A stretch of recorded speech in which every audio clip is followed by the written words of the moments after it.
다 잘 들리신다고 생각을 하고 소개를 드리도록 하겠습니다. 저는 금번에 대회 진행에서 그 GPT-2 알고리즘을 담당하는 회사에 근무하고 있는 AI 컨설턴트 이규민입니다.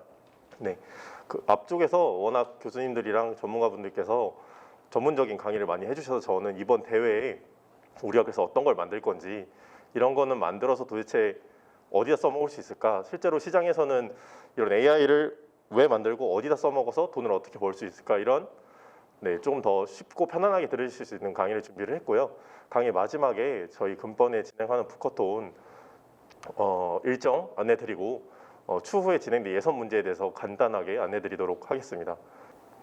네, 목차는 간단하게 구성되어 있고요. 네, 우선 간단하게 영상 하나 보고 가겠습니다.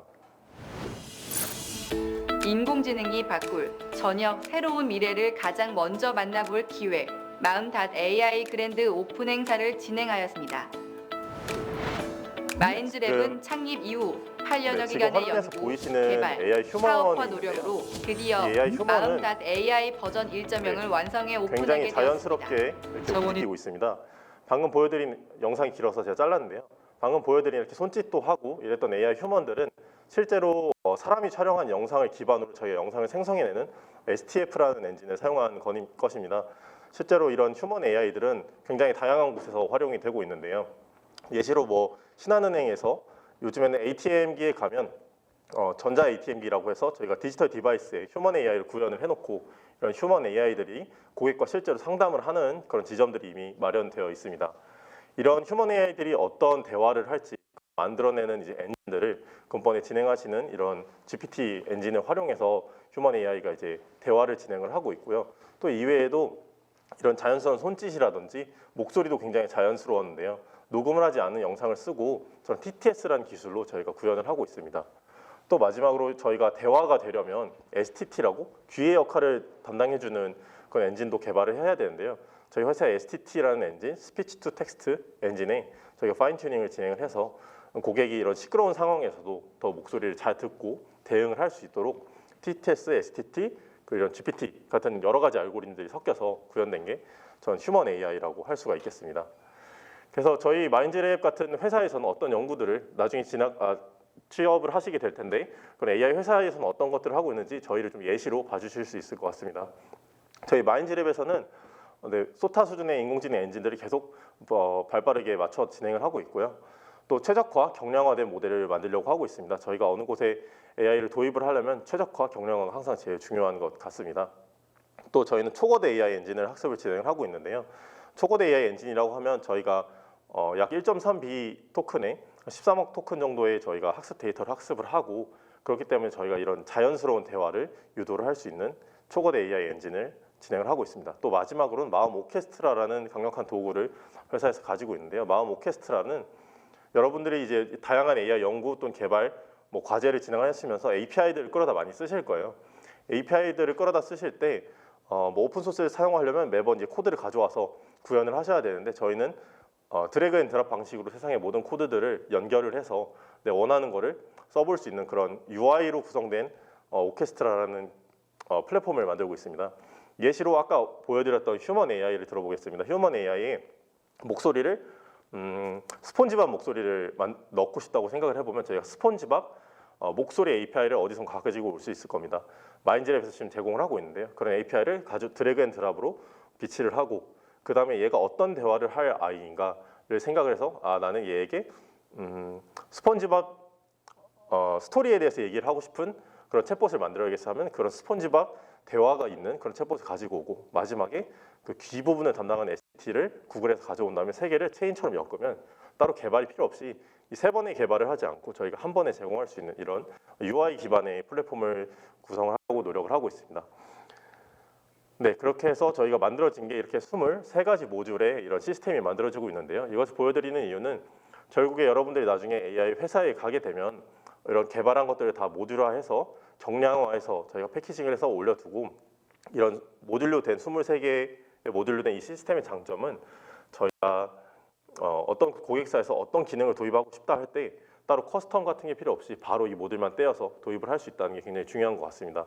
실제로 앞으로도 여러분들이 진행을 하실 때 연구를 끝내서 아웃풋이 나오는 것이 끝나는 게 아니라 어떻게 하면 얘가 좀 더 경량화돼서 빨리 돌아가고 좀 더 자원을 적게 쓸 수 있을지 이런 거를 고민하시는 연구자분들이 되시면 더욱더 취업은 물론 앞으로 연구에서도 계속 도움이 많이 되지 않을까 싶습니다.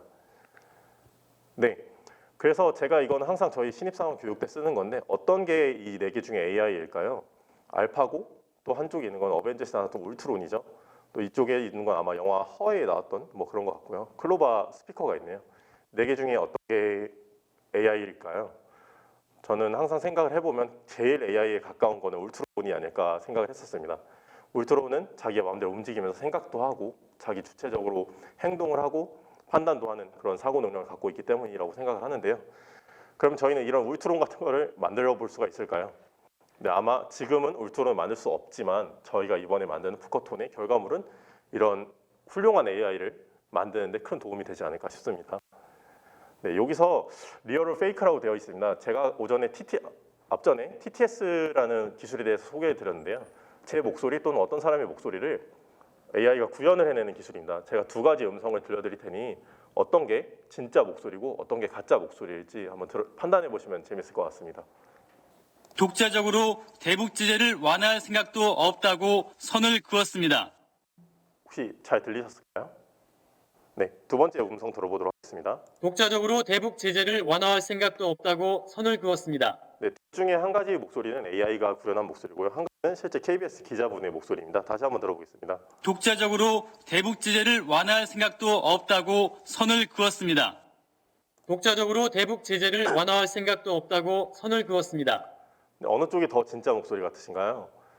저는 처음에 신입사원 제가 교육을 받을 때 두 번째가 실제 목소리라고 생각을 했는데 첫 번째가 실제 목소리고 두 번째가 이제 TTS라는 AI 기술로 구현을 한 목소리라고 합니다. 실제로 이렇게 다양한 AI들이 중에 저희 회사에서는 TTS라는 기술이 많이 발전되었고 이런 TTS는 어디 산업에서 쓰이고 있냐? 유튜브나 아프리카 TV 또는 트위치 같은 많은 인터넷 방송 플랫폼을 여러분도 많이 노출이 돼 있으실 거예요. 그곳에 나오는 음성 도네이션이라고 이제 우측 상단에 조그맣게 어떤 글자를 읽어주면서 도네이션을 하는 그런 서비스가 있는데요. 그런 서비스 납품을 실제로 제가 다 진행을 하고 있고 저희 팀에서 그런 TTS 알고리즘 학습을 진행을 하고 있습니다. 그럼 이런 건 어떻게 만들어낼 수가 있을까요? 이번에 그 북커플을 진행하시면서 다양한 언어 데이터들 수집을 하셔서 모델 학습을 진행하시는 것처럼 똑같이 음성을 저희가 학습을 하게 됩니다. 방금은 실제로 KBS 재난방송에 쓰고 계신 정인성 기자님의 목소리인데요. 이런 기자님들과 한 2시간 정도 녹음을 저희가 진행을 하고 한 600문장 정도 녹음을 진행하게 됩니다. 그러면 그 녹음된 문장을 기반으로 AI가 딥러닝 학습을 진행을 하고요. 그 딥러닝에 학습된 걸 기반으로 저희가 음성을 만들어내고 그 만들어내는 음성은 절대 고객이 한 번에 만족할 수가 없습니다. 뭐 말끝을 좀 더 올려주세요. 톤이 낮은 것 같아요. 이런 피드백을 저희가 반영해서 한 번 더 납품을 해드리면 저희가 이런 TTS 모델이 완성된다고 볼 수 있습니다. 네. 그리고 다음으로는 이제 모나리자 사진을 이제 행동 영상에 움직이게 맞춘 건데요. 왼쪽에 있는 그 움직이는 모나리자의 영상들은 실제로 사람이 저런 표정을 지어본 겁니다. 그리고 저 우측에 있는 모나리자의 얼굴을 입혀서 페이스 스왑을 했습니다. 이런 건 저희가 어떤 산업에서 쓰고 있을까요? 실제로 그 웹툰 같은데 자기가 원하는 또는 광고에 자기가 원하는 애니메이션 캐릭터의 얼굴을 넣어서 그 움직이는 애니메이션을 만드는 네오코믹스라는 회사에 저희가 제품 납품을 하고 있습니다. 이 또한 저희가 모나리자 영상에 사람이 움직이는 걸 맞추기 위해서 다양한 전처리 과정과 학습을 통해서 진행을 하고 있습니다. 세 번째입니다. 세 번째는 저희가 그 2회 때 북커톤 1회인지 2회인지 정확히 모르겠는데 2회로 알고 있습니다. 저희가 북커톤에서 진행했던 결과물인데요. 위랑 아래 중에 한 가지는 지금 리얼이고 하나는 페이크인데요. 혹시 어떤 게 진짜이고 어떤 게 가짜일지 한번 확인해 보시면 좋을 것 같습니다. 네, 이 당시 아마 우승을 하셨던 팀의 그 결과물이었던 걸로 결과물을 모델로 저희 간단하게 뽑아봤던 걸로 기억을 하는데요. 위에 있는 것이 실제로 만들어진 것이고 아래에 있었던 게 그 모델이 돌아가서 AI가 만들어냈던 그런 결과물입니다. 보면 굉장히 잘 만들어지는 걸 볼 수가 있거든요. 저희 이렇게 보면 어떤 게 더 AI스럽냐라고 하면 실제로 사람들이 이제 정성적인 평가를 하게 되는데 그 평가를 하기 어려울 만큼 되게 잘 만들어진 걸 볼 수 있고 아마 제 전에 강의를 해주셨던 그 2회차 우승자분의 글은 훨씬 더 뛰어났던 걸로 기억을 하고 있습니다. 아마 이 지금 제공드리는 모델은 저희 마인드랩에서 제공드린 GPT 모델을 그대로 사용을 해서 나온 순수 결과물이고요. 이전에 2회에서 우승하셨던 분은 또 코GPT라는 걸 활용해서 조금 더 좋게 만들었던 걸 기억을 하고 있는데요. 금번에 여러분들도 내외부 엔진 상관없이 어떻게 해서는 더 좋은 자연스러운 결과물을 만드셔서 실제로 평가를 하시는 분들이 읽기에도 이게 사람이 쓴 건지 AI가 쓴 건지 구분할 수가 없을 정도로 좋은 결과물이 나오면 더 좋을 것 같습니다. 네, 이렇게 제가 저희 회사에서 흔하게 사용되는 3가지 알고리즘을 이렇게 보여드렸는데요. 저희는 과연 이런 3가지를 가지고 울트론을 만들 수 있을까요? 또는 이번에 참여하신 분들이 GPT-2 알고리즘을 학습을 해서 이런 울트론이라는 걸 만들 수 있을까요? 지금은 어렵지만 이미 시장에는 이런 걸 모방한 제품이 많이 나와 있다고 제가 말씀을 드리고 싶습니다. 실제로 이런 영화에 나온 울트론은 이런 디바이스가 어떤 로봇이란 하드웨어가 있는데 저희가 하드웨어를 제외한 소프트웨어적으로 많이 구현이 사실 되어 있거든요. 물론 이렇게 자연스럽게 구현이 되는 데까지는 엄청나게 오랜 시간이 아마 걸리게 될 겁니다. 제가 생각해도 약 10년 안에는 어렵지 않을까 싶고 이렇게 자연스러운 UI를 구성해내기는 굉장히 어려울 것 같은데요. 제가 항상 AI 컨설턴트로서 일할 때 느끼는 거는 이런 훌륭한 AI를 만들 때는 알고리즘의 능력과 뭐 데이터라는 것보다도 그것도 물론 너무 중요하지만 이것을 어떻게 하면 더 유저 친화적으로 풀어내는지 그 UI적인 고민도 굉장히 많이 필요한 것 같고요. 실제로 이런 서비스를 기획을 하는 서비스 기획자분들의 역할이 데이터를 모으고 AI 연구하시는 분들만큼이나 엄청나게 중요하다는 걸 많이 현장에서 느끼고 있습니다. 그래서 여러분들도 이번 대회가 끝이 아니라 어떤 다양한 뭐 서비스를 만드시거나 다양한 대회를 많이 참여를 하실 텐데요. 그때 항상 기획적인 단계에서 회의를 충분히 팀원들이랑 하시고 어떻게 하면 더 보기에 좋은, 보기에 편한 그런 알고리즘 결과물, 또 서비스 결과물을 만들 수 있을지 항상 고민하시면 좋을 것 같습니다. 제가 아까 울트론과 비슷한 걸 실제로 지금 사회에서 많이 만들고 있다는 얘기를 들었는데 현업에서 저희 회사에서는 STF라는 엔진이 있습니다. 스피치 투 페이스라고 해서 말에 따라서 얼굴을 바꿔주는 엔진들이 있습니다. 이것이 아까 제가 초반에 보여드렸던 휴먼 AI의 얼굴을 움직이게 할 수 있었던 원천 기술인데요. 저희 실제로 얼굴을 저렇게 멜스펙토그램을 바꿔서 이런 말하는 것을 멜스펙토그램을 바꿔서 얼굴과 매칭되게 저희가 학습을 시킵니다. 딥러닝을 진행을 하고요. 그렇게 된다면 이 사람의 저희는 모든 부분을 학습을 하면 오히려 성능이 떨어지더라고요. 그래서 저희가 생각한 부분은 입모양만 학습을 해서 마치 립싱크를 하듯이 저희가 알고리즘 구현을 해냈습니다. 실제로 그렇게 구현해낸 알고리즘은 유승민 아나운서라는 분인데요. 실제로 신한은행에서 지금 대면 서비스를 하고 계십니다. 휴먼 AI가 자연스럽게 대면 서비스를 하는 결과물을 나타내게 되었는데요. 이런 제가 아까도 말씀드렸지만 기획을 통해서 이런 서비스로 탄생할 수가 있었습니다. 이 지금 오른쪽에 하얀 옷을 입고 계신 유승민 아나운서께서는 실제로 지금 영상을 재생을 이따 해드릴 텐데 사람이 찍어놓은 영상이 아니라 실제 AI가 사람이 행동하는 것처럼 영상을 만들어낼 수가 있게 되고 예를 들어서 처음에 안녕하세요 저는 뭐 마인드랩의 이규민입니다를 할 때 제가 이런 손짓을 할 수도 있고 뭐 이렇게 배꼽에 인사를 할 수도 있죠. 이런 거를 자체적으로 판단을 해서 행동 영상까지 움직이게 구현이 되어 있습니다. 또 저희의 또 좋은 기술 중에 하나는 멀티링구얼이라고 해서 여기 보면 한국어, 중국어, 일본어, 영어가 써 있을 거예요. 실제로 저는 한국어와 영어밖에 하지 못하지만 기술의 발전에 의해서 중국어를 하는 이규민, 일본어를 하는 이규민까지도 지금 구현이 가능합니다. 제가 굳이 일본어와 중국어로 어떤 데이터를 모으지 않아도 이제는 멀티링구얼 TTS 통해서 4개국어를 하는 이규민이라는 휴먼 AI를 만들 수 있고 만들어진 음성은 아까 전에 보여드렸던 이 STF 엔진을 통해서 입모양을 만들어내게 됩니다. 그러면 저도 모르는 제가 일본어를 발화했을 때 저의 입모양과 손짓들이 나오게 되는 거죠. 실제로 이미 상용에서도 많이 쓰이고 있고요. 좌측에 지금 조그맣게 초록색으로 표시가 되어 있는데 저 부분이 지금 데이터를 수집을 위해서 스튜디오에서 촬영을 하고 있는 영상입니다. 이런 깔끔한 영상을 위해서 뒤에 크로마키를 이제 깔아놓고 이런 식으로 사람이 실제로 뭐 다양한 행동 영상들을 찍게 됩니다. 뭐 안녕하세요, 반갑습니다 등등을 찍게 되면 AI가 판단을 해서 이번에는 내가 손을 뻗어야 될 때구나, 이번에는 내가 배꼽 인사를 해야 될 때구나 등을 판단을 해서 구현을 하게 되었습니다. 실제로 작동을 하는 거를 제가 한번 간단하게 보여드리겠습니다. 이 영상의 시간이 너무 길어서 제가 한국어와 영어만 제가 보여드리려고 하는데요. 이 영상에 대해서 궁금하신 분은 저희 마인드랩 홈페이지에 들어오시면 멀티링구얼로 모든 AI 휴먼들이 구현 가능한 거 보실 수 있으니까요. 한국어, 영어만 얼마나 자연스럽게 휴먼 AI가 만들어져 있는지 한번 보도록 하겠습니다. V9 그랜드 오픈 행사에 참석하신 여러분들 환영합니다. 마음 오케스트라를 이용해서 실시간 양방향 커뮤니케이션이 가능한 인공인간 서비스를 자유롭게 만들어 보세요. 자세한 내용은 마인즈랩의 홈페이지 maum.ai에서 안내해드립니다. Welcome to the grand opening event on September 29th. You can create any artificial intelligence service you want using Hmong Orchestra. You can use an artificial human service that enables interactive communication. More details will be provided on MindSlab's homepage, mon.ai. 사실 저에게 할당된 시간이 이렇게 긴 줄 알았으면 제가 일본어와 중국어 영상도 가지고 오는 건데 좀 아쉽습니다. 방금 보여드린 한국어와 영어 음성 두 개 다 굉장히 자연스러운 걸 보실 수 있을 겁니다. 저희 휴먼 AI 제일 최신 버전으로 나온 김수진 아나운서님을 미스코리아 김수진 씨를 저희가 휴먼 AI로 바꿔본 영상인데요. 방금 말씀하시는 문구들은 모두 다 저희가 이제 GPT 같은 그런 언어 지능 등을 통해서 저희가 만들어낸 문구들이고요. 또는 저희가 원하는 텍스트를 입력을 할 수도 있습니다. 목소리도 저희가 구현을 해낸 거고 실제로 영어 녹음은 진행하지 않았습니다. 이분은 한국어 녹음만 진행을 해서 영어로까지 말할 수 있는 휴먼 AI가 된 상태이고요.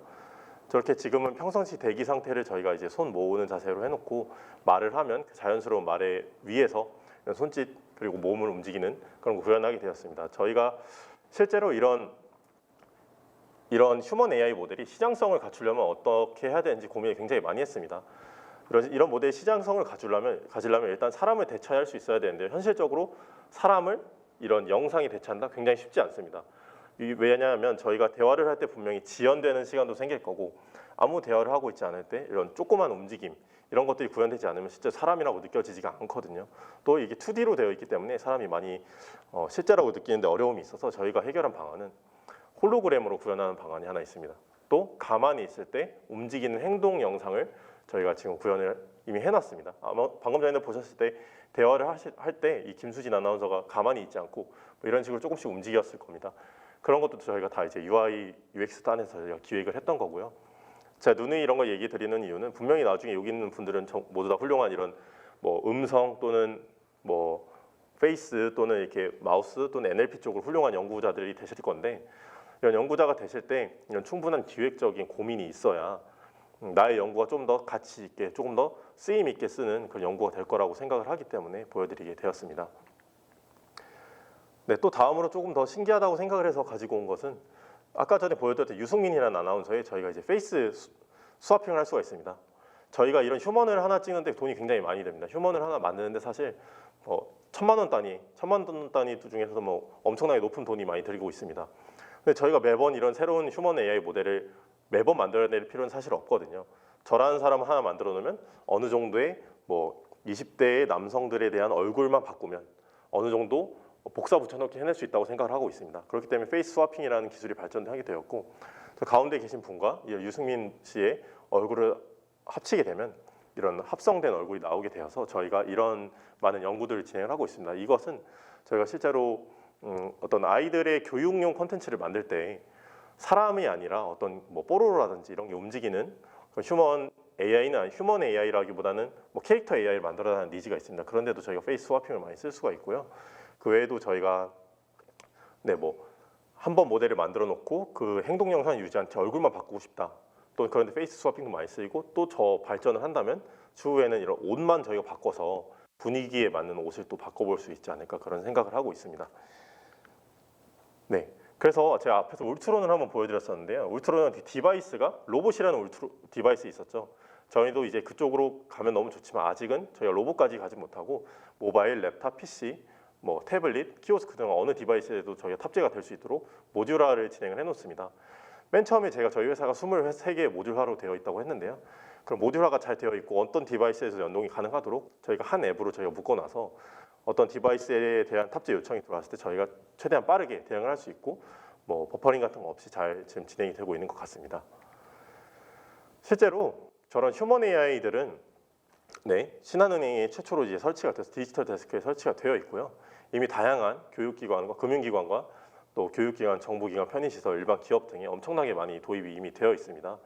저도 실제로 신한은행 서소문점에 가서 한번 이용을 해봤는데요. 제가 알기로는 엘리베이터에 내리면 일단 로봇이 순번 발행기를 가지고 옵니다.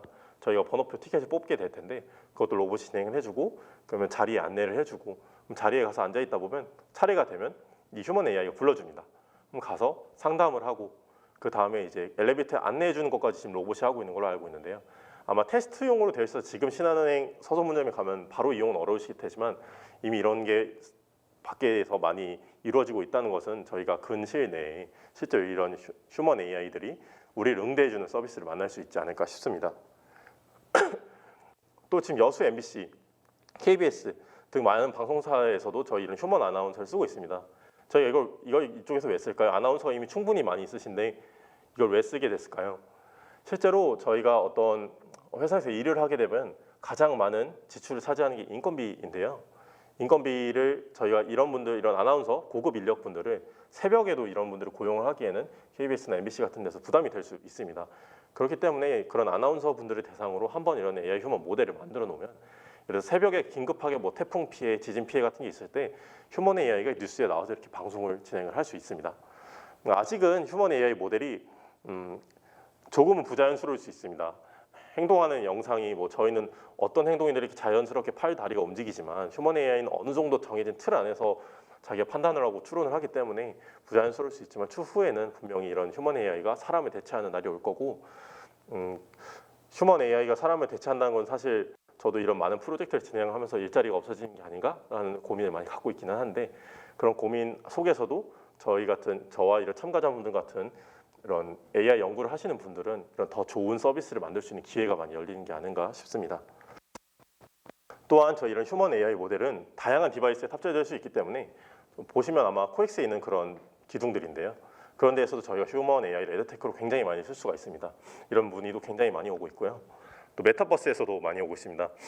제가 이거 실제 서비스를 보여드리지 못해 조금 아쉬운데 챗봇 많이 써보셨을 거예요. 챗봇이 아마 뭐 은행에서도 고객 상담사용으로도 써봤을 거고 또 뭐 호텔 예약용으로도 많이 써봤을 텐데 실제로 굉장히 많은 호텔들이 저희 챗봇을 쓰고 있고 거기에 휴먼 AI가 나와서 안내를 해드리고 있습니다. 휴먼 AI가 챗봇까지 가게 된 이유는 챗봇을 쓰다 보면 너무 답답하고 사람하고 빨리 연락을 하고 싶고 그런 상황에서 최대한 휴먼 AI가 사람이랑 소통을 한다는 듯한 기분을 줄 수 있게 저희가 많이 도입을 하고 있고요.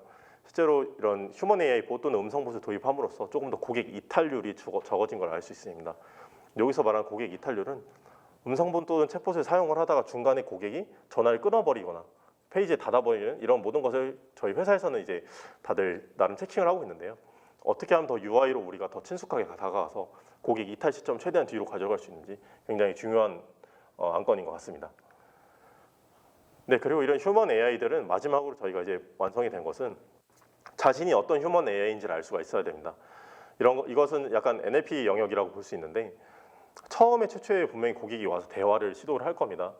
저희가 은행에 있는 애들은 은행에 있는 질문만 답변을 할 수 있으면 되겠지만 실제로 제가 어떤 휴먼 AI한테 가서 오늘 KBS 9시에 어떤 거 하는지 알려줘 라고 하면 그 은행 AI가 답변할 수가 없겠죠. 그렇기 때문에 저희는 그 한 단계 앞에 도메인 클래시파이어라고 둬서 저희가 어떤 사람이 어떤 문구를 쳤을 때 이게 어떤 휴먼 AI에 가장 높게 매칭이 되는지 저희가 도메인 클래시파이어를 해서 노후 AI 휴먼을 만들게 되었습니다. 이렇게 되면 훨씬 더 답변의 가능성도 높아지고 더 퀄리티 높은 그런 휴먼 AI가 구현되지 않을까 싶습니다. 네, 그래서 강의가 좀 다소 빠르게 진행이 되었는데요. 그래서 저희는 이번 대회 때 어떤 걸 만들어야 될까? 이게 제일 중요한 것 같습니다. 저희는 사회 AI 북커톤 대회 지원자 분들께서는 실제로 이렇게 리얼로 페이크라고 구분이 되게 어려울 정도의 이런 GPT를 활용해서 글을 만들어 주셔야 될 것 같아요. 그래서 다음번에 제가 이곳에 강의에 왔을 때는 이곳에 여러분의 그 문장이 써 있으면 더 좋을 것 같습니다. 대회는 다음과 같은 일정으로 진행이 되고 있습니다. 자세한 일정은 내일 한 번 더 알려드릴 건데요. 내일 27일입니다. 예선대회 문제 발표가 있을 예정입니다. 필기형으로 예선대회는 진행이 될 겁니다. 필기형으로 진행되는 이유는 여기 너무 많은 참가자분들이 계셔서 모두 다 이제 저희가 GPU도 지원을 해드리고 하고 싶은데 사실 저희가 이렇게 많은 분들께서 참가를 해주셨는데도 그 많은 자원 관리가 굉장히 어렵기 때문에 저희가 이분들 중 16팀 정도, 15팀에서 16팀 정도 선발을 필기형 예선 대회로 진행을 하게 될 거고요. 문제는 내일 있을 저희 마인드 연구진들의 강의 이후에 문제가 공개될 예정입니다. 그렇기 때문에 내일 강의는 조금 더 자세히 잘 경청을 해주시고 들어주시는 게 좋지 않을까 싶습니다. 제출 시한은 내일 12시까지로 알고 있습니다. 내일 아마 오후에 저희가 강의를 진행하는 걸로 알고 있는데요. 내일 오후에 강의 그리고 이후에 그 강의 내용에 대해서 문제가 분명히 출제가 될 것이고 문제는 그렇게 많지 않은 걸로 알고 있습니다. 서술형이기 때문에 네, 그 문제에 대해서 팀별로 하나씩 한 부씩 작성을 하셔서 안내드리는 메일 주소로 밤 12시까지 제출을 해주시면 되는 걸로 알고 있습니다. 또 본선 대회가 그럼 진행이 될 겁니다. 여기 계신 많은 분들 중 15팀 정도가 본선에 참여를 하게 될 건데요. 1월 9일부터 서버 사용이 시작되고요. 그 전에 아마 6일 정도에 저희가 어떻게 그 서버에 있는 구성 요소들을 사용할 수 있을지를 안내해 드릴 예정입니다. 안에 엔진도 있고요. 그 엔진을 어떻게 사용하는지도 있고 아마 테스트 데이터도 제공이 될 겁니다. 또 학습할 데이터도 어느 정도 기본적으로 제공이 되지만 아까 전에 2회차 분께서 말씀하신 것처럼 자신이 생각하기에 훨씬 더 많은 데이터를 모을 수 있다. 또 크롤링으로 뭐 브런치 같은 데서 글을 모아올 수 있다 하시는 분들은 역량껏 어느 정도 얼마든지 자유롭게 데이터를 모아주시면 되겠습니다. 그렇게 해서 모델에 대해서 사용을 해보시는 건 1월 9일부터 가능하시고요. 본선 대회는 1월 16일부터 진행이 될 예정입니다. 1월 16일부터 17일까지 무박 2일로 본선 대회를 진행되고 저희 측에서도 AWS 인프라 자원을 저 때는 이틀 동안 제한 없이 열어둘 예정이니 그때 많이 사용을 하셔서 좋은 결과를 얻을 수 있는 그런 엔진을 만드실 수 있으면 좋겠습니다. 그래서 내년에는 꼭 이곳에 여러분의 글이 쓰여서 제가 4회 때는 가장 좋았던 글이 이렇게 돼 있었고 사람과 실제로 AI가 쓴 글을 구분하기 어렵다라고 표현을 할 정도로 좋은 글이 나올 수 있으면 좋겠습니다. 네, 제게 사실 할당된 시간보다 굉장히 제가 좀 단축해서 가볍게 진행을 했는데요. 그 지금까지 진행을 한 강의 또는 앞으로의 대회 일정 등에 대해서 질문하실 게 있으면 편하게 질문 주시면 제가 남은 시간 할애해서 자세히 답변을 드리도록 하겠습니다. 감사합니다. 네, 안녕하세요. 저는 팀 헤이 셰익스비 박지열이라고 합니다. 예, 아까 안녕하세요. 네, 2회 우승자께서 쓰셨던 방법이 현재도 통용되는지가 궁금했는데요. 2회 우승자가 쓰셨던 방법이 제가 잘 들었다면 모델이 한 문장을 넣었을 때 여러 개의 후보 문장을 생성을 하거든요. 근데 그거를 사람이 선택을 하고 다시 그 입력을 넣고 또 후보군 중에 사람이 선택을 하고 넣더라고요. 근데 저는 그 과정이 AI의 생성 과정에 사람이 개입을 했다라고 판단을 했거든요. 근데 그게 가능한지가 좀 궁금합니다. 이번 대회에도. 네, 근본에는 그 방금 전에 말씀해주신 내용이 맞는 것 같습니다. 근본에는 그 사람이 개입해서 어떤 문장을 생성해내기보다는 실제로 AI가 구현된다는 것은 본인이 스스로 어떤 문장을 선택해야 될지 판단하고 넘어가야 된다고 생각을 하기 때문에 근본에는 그 말씀 주신 것처럼 사람이 중간에 개입하는 것이 아닌 AI가 직접 개입을 해서 어떤 문장으로 갈지 확률을 계산한 다음에 최종적인 아웃풋을 내보낼 수 있는 그런 형태로 진행을 해주시면 되겠습니다. 그렇다면은 뭐 예를 들면 주제 나는 뭐 프롬프트나 인풋만 딱 주고 그리고 사람은 가만히 있고 최종 결과물이 뭐 그 결과물만 딱 쓸 수 있게 중간에는 사람이 전혀 개입할 수 없도록 코드가 한 번 실행했으면 그 결과물이 완성된 글이 나오는 형태이면 가능하다는 말씀이실까요? 네, 맞습니다. 네, 좋은 답변 감사드립니다. 네, 감사합니다. 질문해도 괜찮을까요? 예, 말씀해 주십시오. 네, 뉴시데인 팀의 김무신입니다. 다른 게 아니라 저희 설명해 주신 게 GPT 모델 주로 사용해서 생성을 했는데 혹시 뭐 벌크나 뭐 다른 모델 같은 걸 사용해도 되는지 여쭤보고 싶습니다. 네, 저희가 외부 모델이나 뭐 다른 모델 사용해도 될지에 대해 지금 정책을 저희 정해서 내일 아마 저희 연구원들 분들께서 공지해 드리도록 하겠습니다. 감사합니다. 추가적으로 올해 GPU 사양이 궁금하다고 하십니다. 네, 올해 GPU 사용 한 팀당 T4 한 장 정도가 제공될 예정입니다. 네, 또 다른 질문 있으신 분은 질문 주시면 답변 드리도록 하겠습니다. 네, 예선 시험은 이론적인 부분이어서 내일 저희 연구원들 분들께서 사용하실 GPT 알고리즘에 대해서 이론적인 강의를 2시간, 실습 강의 2시간 정도 진행해 주실 예정입니다. 내일 나오는 부분에서 저희가 잘 들으시면 답변을 가능한 다 작성을 하실 수 있도록 저희가 질문을 구성을 했고요. 또 한 문제 정도는 기본적인 AI에 대한 지식이 있는지를 판단하기 위해서 좀 범용적인 질문 하나 준비를 했습니다. 그래서 내일 이론적인 부분 잘 들어주시고 예선 시험 치러 주시면 되겠습니다. 질문해도 될까요? 네, 질문 주세요.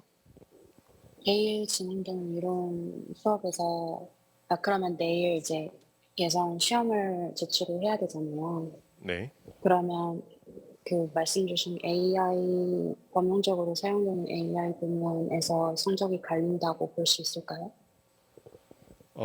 딱 그 문제 한 문제로 사실 갈릴 수는 없고요. 저희가 이제 전체적으로 한 네다섯 문항 정도가 구성되어 있는 걸로 알고 있는데 전체 총점으로 저희가 진행을 하게 될 거여서요.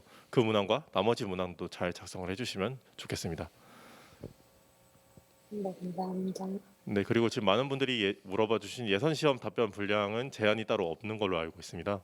그렇지만 저희가 무조건 길게 작성을 한다고 저희가 가점을 드리는 건 아니고요. 저희가 여쭤본 것에 대해 정확한 그 답변만 주시면 저희는 네, 채점을 잘 진행하도록 하겠습니다. 네, 혹시 그 개인 GPU 별도로 사용할 수 있나요? 질문이 있습니다. 저희가 외부 API랑 외부 엔진이랑 개인 GPU를 별도로 사용할 수 있는지는 저희가 정리를 해서 내일 강의 때 확실하게 답변해 드리도록 하겠습니다. 그리고 지금 데이터 저작권에 대해서 말씀해 주셨는데 데이터 저작권 문제가 없는 데이터를 크롤링을 진행해 주셔야 되고요. 네, 혹시 뭐 저작권이 있는 경우에 저희 같은 경우에는 그 업체에 저희가 미리 데이터를 사용해도 될지를 한번 컨택을 하셔서 물어봐 주시면 더욱더 좋고요. 저희가 본선 대회 때까지는 기간이 좀 있으니 자신이 만약에 크롤링을 하고 싶은 데이터가 있다면 미리 좀 저작권을 파악해 주시는 게 좋을 것 같습니다. 네, 그리고 내일 예선 문제 제출은 아나콘다나 텐서플로우가 아니라 저희가 문서로 작성을 해서 보내주시는 걸로 알고 있습니다. 일전 기수들의 수상작을 공개 가능한지는 제가 한번 확인을 해보고 공개가 가능하면 저희가 내일 공개를 해드리도록 하겠습니다. 아마 전체 결과물은 공개가 어려울 거고 일부분에 대한 어떤 퀄리티 정도는 공개가 가능할 수 있지 않을까 싶어서 제가 한번 찾아보고 공개가 된다면 그 글을 한번 공개를 드리도록 하겠습니다. 네, 뭐 저희가 희망키로는 역할 분담이 공모전 소개에 포함되어 있는데 꼭 역할 분담을 진행해야 하나요라는 질문이 있는데요. 이 부분은 저희가 이 팀으로 공모전을 진행하기 때문에 마땅히 팀 역할 분담이 진행되어야 됩니다. 그러나 일부 정확히 4명이서 25%씩을 가담할 수는 없기 때문에 최대한 골고루 분담하여서 팀 플레이로 이 공모전에 참여하기를 희망하고 있습니다. 네, 그리고 예선대회에 대한 결과 통지는 저희 1월 첫째 주 중으로 저희가 답변을 드릴 예정이고요. 본선팀 발표하고 발표된 본선에 진출되신 팀분들은 아마 저희가 개별적으로 안내가 나가서 저희가 슬랙이라는 앱으로 저희가 따로 채널을 파서 그곳에서 저희가 팀장님 분들과만 소통이 진행될 예정이고요. 팀장님들과만 소통이 진행되는 이유는 저희가 너무 그 소통되는 채널이 많으면 정보 취합이 좀 어려워서요. 저희가 그 슬랙 채널에서 팀장님들과 소통을 계속 진행드릴 예정입니다.